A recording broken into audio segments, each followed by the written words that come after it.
ভাবুন তো, এশিয়ার মঞ্চে লাল সবুজ জার্সিতে দাঁড়িয়ে বাংলাদেশ, সামনে অস্ট্রেলিয়া, চীন, জাপানের মতো পরাশক্তি। প্রশ্ন একটাই, বাংলাদেশ কি শুধু অংশ নিতে যাচ্ছে নাকি সত্যি লড়াই করতে নামছে? এই প্রশ্নের উত্তর খুঁজতেই এখন তুমুল আলোচনায় বাংলাদেশ নারী ফুটবল দলকে ঘিরে এক নতুন সম্ভাবনার গল্প।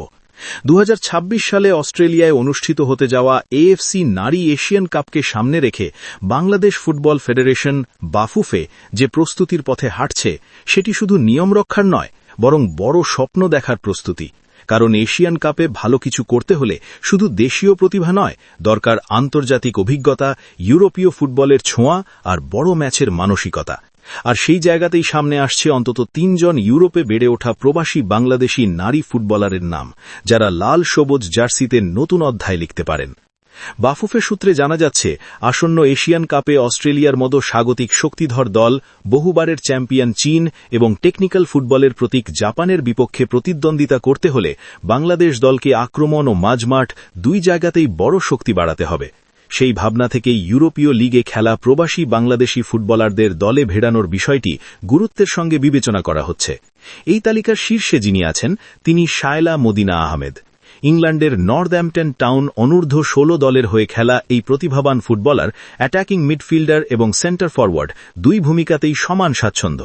বয়সে তরুণ হলেও শায়লার খেলার ধরনে রয়েছে পরিণত ফুটবলের ছাপ। বল কন্ট্রোল, পজিশনিং এবং গোলের সামনে সিদ্ধান্ত নেওয়ার দক্ষতা তাকে আলাদা করে তোলে।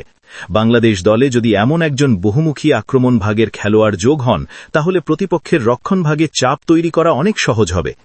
এই তালিকায় দ্বিতীয় নামটি আরও বেশি পরিচিত ফুটবল সংশ্লিষ্ট মহলে, রাইট উইঙ্গার আনিকা রানিয়া সিদ্দিকী।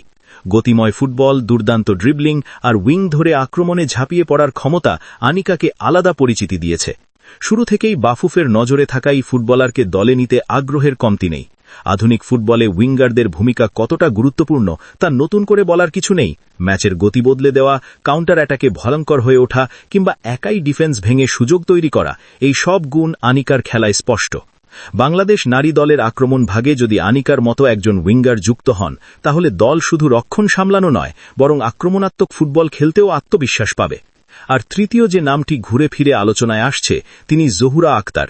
ইংল্যান্ডের চতুর্থ স্তরের ক্লাব এফসি ইউনাইটেড অফ ম্যানচেস্টারের হয়ে স্ট্রাইকার হিসেবে খেলা এই ফুটবলার ইতিমধ্যেই প্রতিযোগিতামূলক লিগে নিজের সক্ষমতার প্রমাণ রেখেছেন। শক্তিশালী ডিফেন্ডারদের বিপক্ষে খেলার অভিজ্ঞতা, শারীরিক সক্ষমতা আর গোল করার নেশা, এই 3টি গুণ একজন স্ট্রাইকারকে আলাদা করে তোলে। আর জহুরার খেলায় এই বৈশিষ্ট্যগুলো চোখে পড়ার মতো। বাংলাদেশ নারী দলের সবচেয়ে বড় চ্যালেঞ্জগুলোর একটি হল বড় ম্যাচে গোল করার সক্ষমতা, আর সেই জায়গায় জহুরার মতো একজন প্রাকৃতিক স্ট্রাইকার বড় পার্থক্য গড়ে দিতে পারেন। এই 3 প্রবাসী ফুটবলার যদি সত্যি লাল সবুজ জার্সিতে মাঠে নামেন, তাহলে বাংলাদেশের মাঝমাঠ ও আক্রমণ ভাগে আসবে নতুন ভারসাম্য ও গভীরতা। ইউরোপীয় ফুটবলের ট্যাকটিক্যাল ডিসিপ্লিন, গেম রিডিং আর প্রফেশনাল পরিবেশে বেড়ে ওঠার অভিজ্ঞতা দলকে মানসিকভাবেও আরও শক্ত করবে। শুধু তাই নয়, দেশীয় ফুটবলারদের জন্য এটি হবে শেখার বড় সুযোগ। আন্তর্জাতিক মানের সতীর্থদের সঙ্গে অনুশীলন ও ম্যাচ খেলার অভিজ্ঞতা ভবিষ্যতে পুরো দলের মান উন্নত করতে সাহায্য করবে। তবে প্রশ্ন থেকেই যাচ্ছে, বাফুফে কি আদৌ এই প্রবাসী ফুটবলারদের নিয়ে কোনো আনুষ্ঠানিক ঘোষণা দেবে?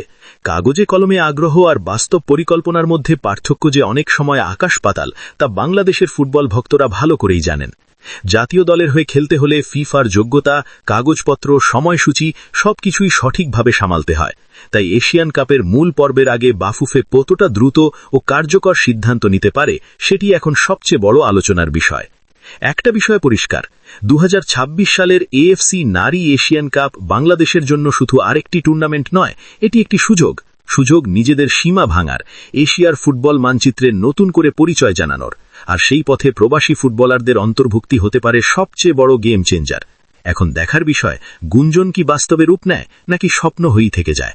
সিদ্ধান্ত বাফুফের হাতে, আর অপেক্ষা পুরো বাংলাদেশের ফুটবল প্রেমী মানুষের।